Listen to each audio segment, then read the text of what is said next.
So in today's video, we're going to learn how to do a porch sign. I've had a lot of people asking kind of to do a tutorial on how I do mine.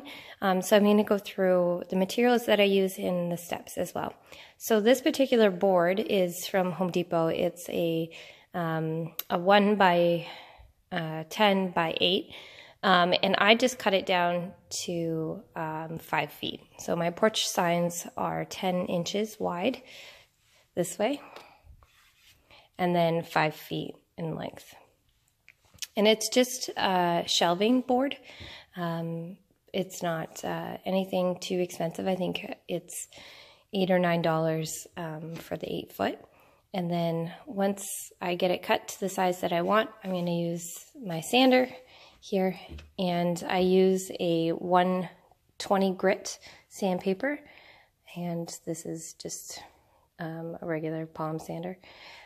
You can do it by hand, but it's going to take you some time because you want to make sure all these rough edges, so if I can get close enough here, or even just down by this knot here, you can see all of this indent here. And what would happen if I left this alone, when I put my stencil on top, the paint is going to seep underneath and want to get in to fill these holes. So I'm going to take my sandpaper, or sorry, not my sandpaper, my hand sander, and I'm going to sand this all out to make sure that it's smooth. So then when my stencil goes on, my board is completely smooth and the paint won't seep under my stencil. And that's where a lot of the bleeding happens, is you just haven't sanded the wood down enough, and then the paint is seeping underneath. I don't use Mod Podge. I think it's kind of a waste of time. Some people swear by it, but I don't. I think it's useless. So I just make sure that my wood is prepped correctly so that I can just skip over the Mod Podge altogether, that whole fiasco. It's just an added expense that you just don't really need to incur. You just need to prep your board better.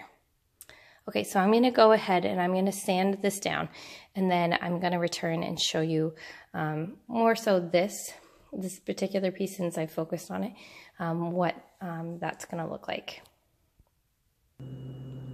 Okay, so as you can see, it's nicely sanded down. Those indents I've sanded away so that if my stencil goes over this particular piece, the paint is not going to fall underneath.